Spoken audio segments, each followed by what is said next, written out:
Hello friends, welcome to auto exam. मैं हूं सोनम और आज इस वीडियो में हम बात करने वाले हैं फ्रेंड्स उत्तर प्रदेश कांस्टेबल भर्ती 2023 के लिए दोस्तों जीके जीएस प्रैक्टिस सेट 36 को कवर करने वाले हैं। तो आप लोग अपने सोनम मैम के साथ वीडियो के अंत तक बने रहिएगा। इस वीडियो में फ्रेंड्स हम कुल 30 क्वेश्चन कंप्लीट लिए हैं जो कि आपके एग्जाम पॉइंट ऑफ व्यू से काफ़ी ज़्यादा इंपॉर्टेंट और हेल्पफुल होने वाली है। तो फ्रेंड्स आप लोग अगर हमारे चैनल पर नए हैं तो प्लीज़ चैनल सब्सक्राइब कर लें, ऑटो एग्जाम्स को और बेल आइकन प्रेस कर लें जिससे कि हमारी नेक्स्ट वीडियो की नोटिफिकेशन आप लोग तक पहुंचती रहे। चलिए चलते हैं हम प्रश्नों की तरफ। पहला प्रश्न है आपका, नए राज्य के गठन की शक्ति किसे प्राप्त है? तो दोस्तों नए राज्यों की जो गठन की शक्ति है वह आपके संसद को प्राप्त है। ठीक है, संसद को यह शक्ति है कि आपके नए राज्यों में नए राज्यों की सीमा का विस्तार करना है, नए राज्यों की सीमा में कमी करनी है या नए राज्यों का गठन करना है, यह सभी शक्ति आपके संसद में निहित है।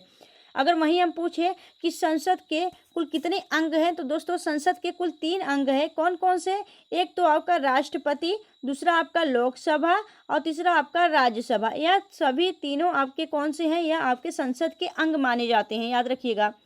फ्रेंड्स अगर हम वही बात करें कि जो आपका संसद है वह किस आर्टिकल के अंतर्गत है, तो आपका 79 जो है 79, यह आर्टिकल आपके संसद को बताता है दोस्तों कि संविधान में यह दिया गया है कि संसद का प्रावधान आपके 79 आर्टिकल में है।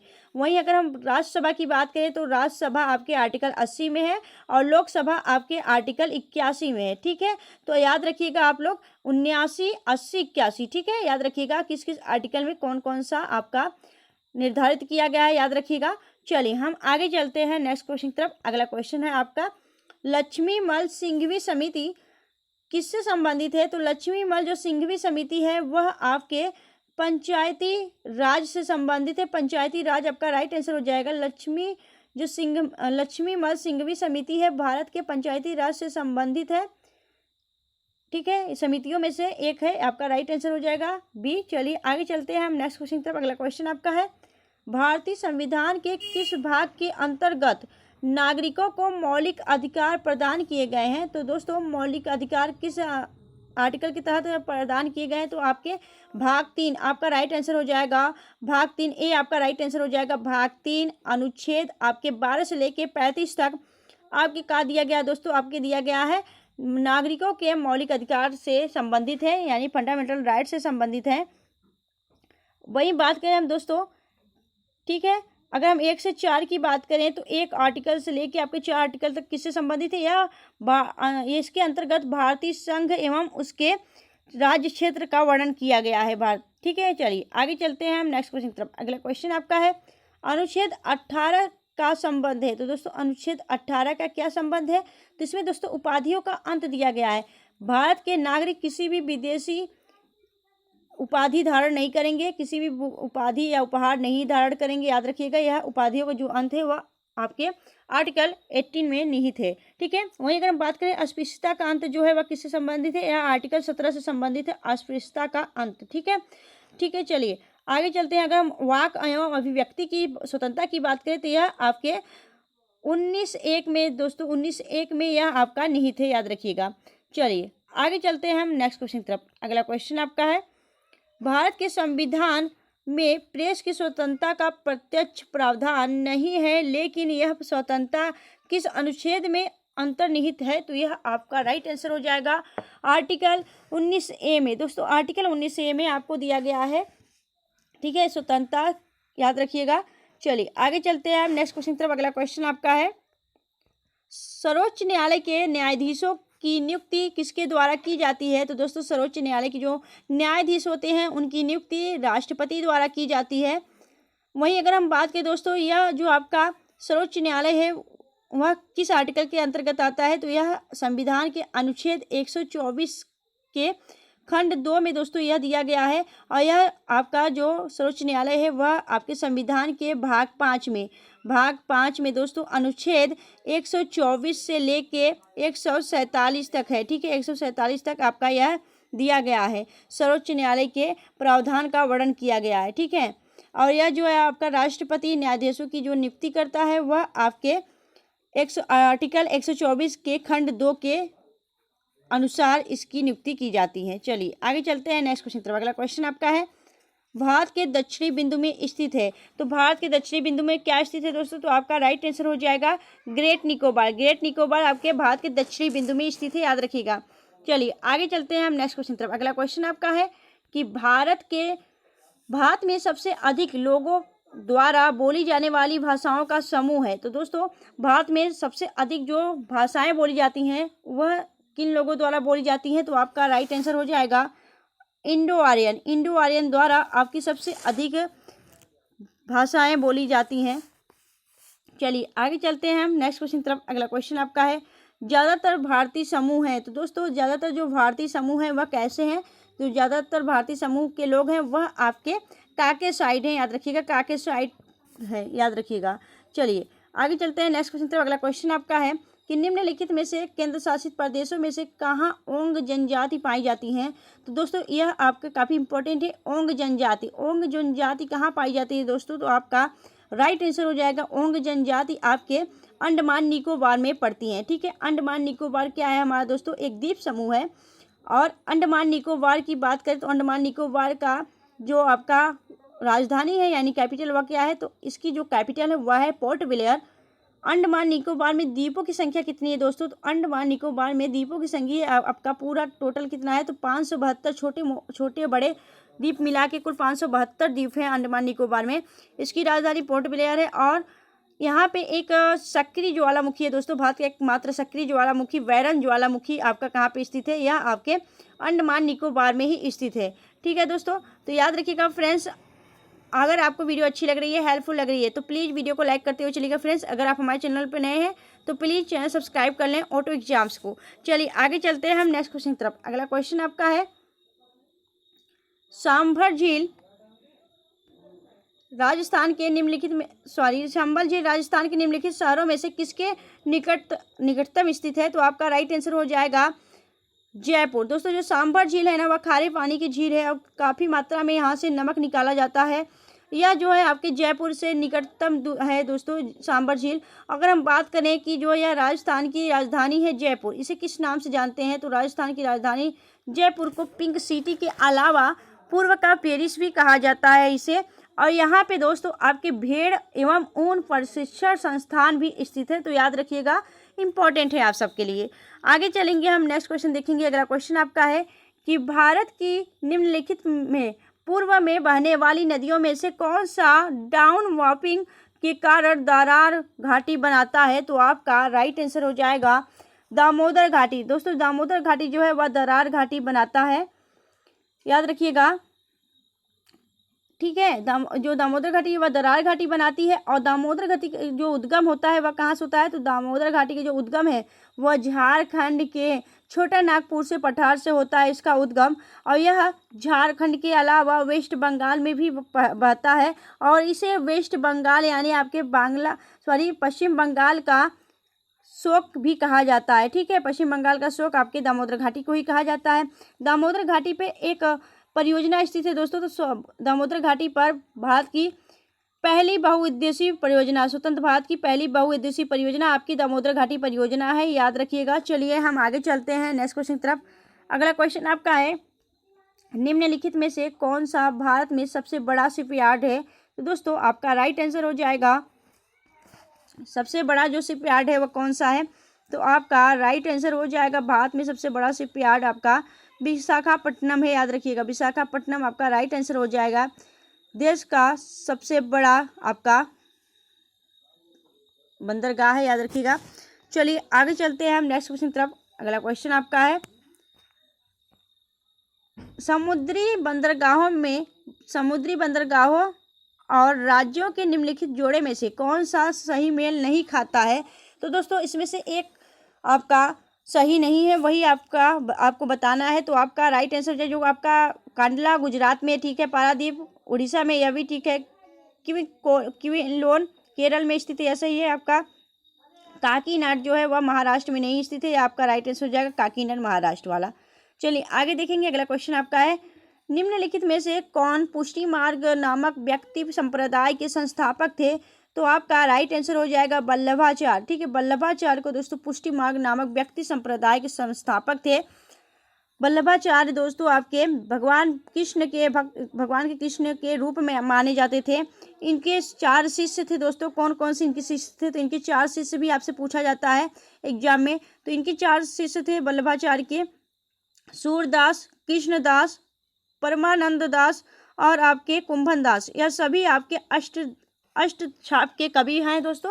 यह सभी आपके वल्लभाचार्य के शिष्य हैं, याद रखिएगा। चलिए आगे चलते हैं हम नेक्स्ट क्वेश्चन तरफ। अगला क्वेश्चन आपका है, निम्नलिखित में से किसे औरंगाबाद शहर का संस्थापक माना जाता है? तो दोस्तों आपका राइट आंसर हो जाएगा मालिक अंबर। मालिक अंबर जो है वह आपके औरंगाबाद का संस्थापक माना जाता था। अब औरंगाबाद का नाम बदल कर क्या कर दिया गया दोस्तों? तो औरंगाबाद का नाम नगर बदल के आपका नाम संभाजी नगर कर दिया गया, याद रखिएगा।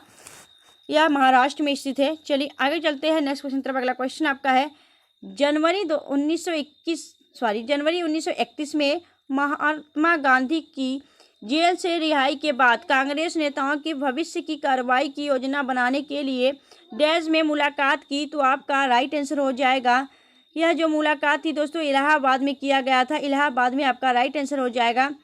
यह जो है आपका इलाहाबाद, अब इसका वर्तमान नाम क्या हो गया? तो प्रयागराज कर दिया गया है। और यह आपके संगम नगरी भी कहा जाता है, याद रखिएगा। चलिए आगे चलते हैं हम नेक्स्ट क्वेश्चन तरफ। अगला क्वेश्चन आपका है, इंडिया ऑफ माई ड्रीम्स पुस्तक किसके भाषणों एवं टिप्पणों का एक संग्रह है? तो आपका राइट आंसर हो जाएगा महात्मा गांधी। महात्मा गांधी का यह भाषणों एवं टिप्पणियों का एक संग्रह है, इंडिया माई ड्रीम्स। ठीक है, यह महात्मा गांधी की पुस्तक हो जाती है। अगर वहीं हम बात करें दोस्तों महात्मा गांधी के बारे में, तो महात्मा गांधी का बचपन का नाम क्या था दोस्तों? इनका पूरा नाम था मोहनदास करमचंद गांधी। इन्हें बापू या राष्ट्रपिता भी कहा जाता है। इनका जन्म की बात करें तो इनका जन्म आपके 2 अक्टूबर 1869 में गुजरात के पोरबंदर नामक स्थान पर हुआ था। इनकी माता का नाम पुतलीबाई तथा पिता का नाम करमचंद था। ठीक है, यह दक्षिण अफ्रीका से कब भारत आए थे दोस्तों? यह भी क्वेश्चन आपके एग्जाम में पूछा जाता है कि महात्मा गांधी दक्षिण अफ्रीका से भारत कब आए थे? तो 9 जनवरी 1915 को महात्मा गांधी दक्षिण अफ्रीका से भारत आए थे। ठीक है, और किस लिए दक्षिण अफ्रीका गए थे दोस्तों? तो यह वकालत करने गए थे, वकालत की पढ़ाई के लिए वहाँ पे गए थे। ठीक है, चलिए आगे चलते हैं हम नेक्स्ट क्वेश्चन तरफ। अगला क्वेश्चन आपका है, अलाउद्दीन खिलजी के आक्रमण के समय देवगिरी का शासक कौन था? तो अलाउद्दीन के खिलजी के समय जो देवगिरी का शासक था वह था आपका रामचंद्र देव।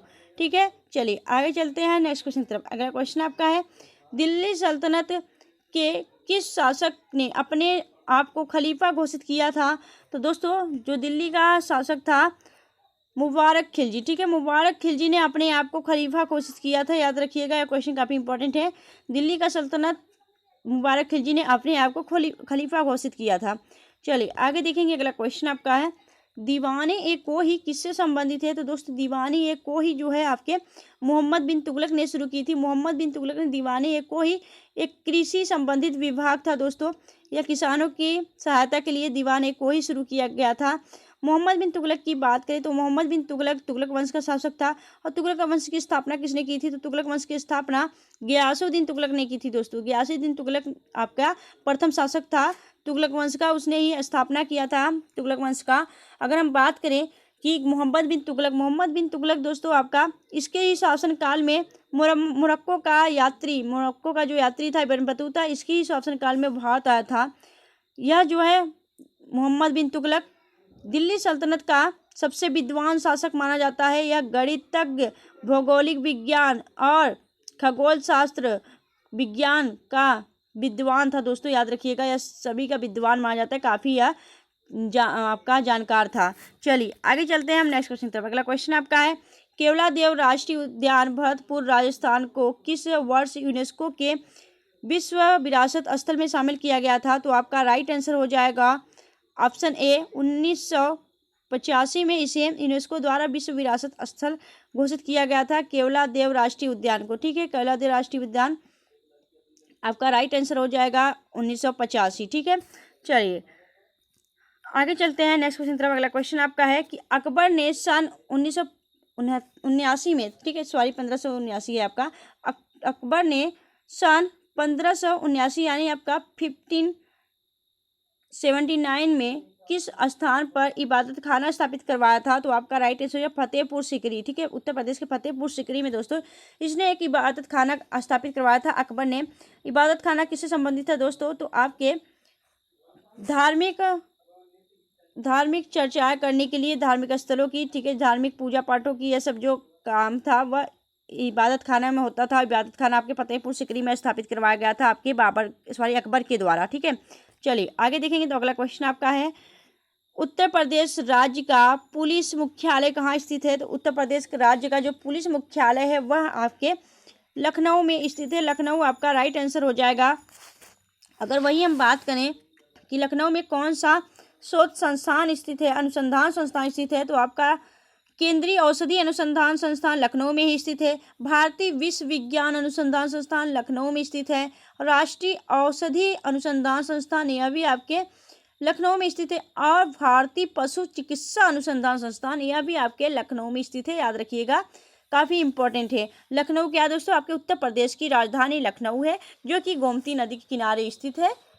चलिए आगे चलते हैं हम नेक्स्ट क्वेश्चन तरफ। अगला क्वेश्चन आपका है, उत्तर प्रदेश राज्य में बहने वाली कौन सी नदी हिमालय से नहीं निकलती है? तो दोस्तों उत्तर प्रदेश में जो बहने वाली नदी है आपकी कौन सी? तो आपका राइट आंसर हो जाएगा सोन नदी। ठीक है, सोन नदी उत्तर प्रदेश राज्य में बहने वाली जो नदी है, कौन सी नदी हिमालय से नहीं निकली है? तो दोस्तों आपकी सोन नदी और गोमती नदी, ये दोनों आपकी हिमालय से नहीं निकलती हैं, याद रखिएगा। जो गोमती नदी है यह आपके पीलीभीत से फुलहर झील से निकलने वाली नदी है गोमती नदी। और गोमती नदी के किनारे स्थित उत्तर प्रदेश की 3 शहर है, कौन कौन से? तो आपके जौनपुर, लखनऊ और सुल्तानपुर। ठीक है, यह आपके गाजीपुर में गोमती नदी, गाजीपुर में गंगा नदी से मिलती है, याद रखिएगा। सोन नदी भी आपकी नहीं है, हिमालय से निकलने वाली नदी नहीं है। ठीक है, और गंगा जो यमुना है सभी आपकी हिमालय से निकलने वाली नदियां हैं, याद रखिएगा। चलिए आगे चलते, अगला क्वेश्चन आपका है, सीतापुर तथा नजीबाबाद बिजनौर में निम्नलिखित में से कौन सा उद्योग स्थित है? तो आपका राइट आंसर हो जाएगा प्लाईवुड। ठीक है, प्लाईवुड जो है आपके सीतापुर और नजीबाबाद यानी बिजनौर से संबंधित उद्योग हैं। वहीं अगर हम बात करें माचिस, तो माचिस आपके रायबरेली का उद्योग है। ठीक है, खेल का सामान की बात करें तो खेल का सामान आपका जो है वह मिर्जापुर से संबंधित है, याद रखिएगा। चलिए आगे चलते हैं नेक्स्ट क्वेश्चन। तो अगला क्वेश्चन आपका है, डॉक्टर भीमराव अम्बेडकर विश्वविद्यालय लखनऊ की स्थापना कब की गई थी? तो आपका राइट आंसर हो जाएगा, जो डॉक्टर आपका भीमराव अम्बेडकर विश्वविद्यालय है उसकी जो लखनऊ में स्थापना की गई थी वह किस वर्ष की गई थी? तो आपका राइट आंसर हो जाएगा ऑप्शन ए, आपका राइट आंसर हो जाएगा 1989 को की गई थी। अगला क्वेश्चन देखेंगे। अगला क्वेश्चन आपका है कि उत्तर प्रदेश राज्य में कुल कितने कृषि विश्वविद्यालय स्थापित किए हैं? तो दोस्तों उत्तर प्रदेश राज्य में कुल कितने कृषि विश्वविद्यालय स्थापित किए गए हैं? तो आपका राइट आंसर हो जाएगा 3। ठीक है, बी आपका राइट आंसर हो जाएगा। आगे देखिए, तो अगला क्वेश्चन आपका है कि घर करही नृत्य किस जनपद में प्रचलित है? तो घर करही जो आपका नृत्य है वह आपके मिर्जापुर, उत्तर प्रदेश के मिर्जापुर जनपद में यह प्रचलित एक नृत्य है, घर करही नृत्य। अगर बात करें मिर्जापुर की, तो मिर्जापुर आपका यहाँ पे दोस्तों लाल मिट्टियाँ पाई जाती हैं, लाल मिट्टियाँ यहाँ की होती हैं, याद रखिएगा। चलिए आगे देखेंगे। अगला क्वेश्चन आपका है, लखनऊ में ललित कला अकादमी की स्थापना किस वर्ष की गई थी? तो ललित कला अकादमी की जो स्थापना की गई थी वह 1962 में की गई थी, बी आपका राइट आंसर हो जाएगा।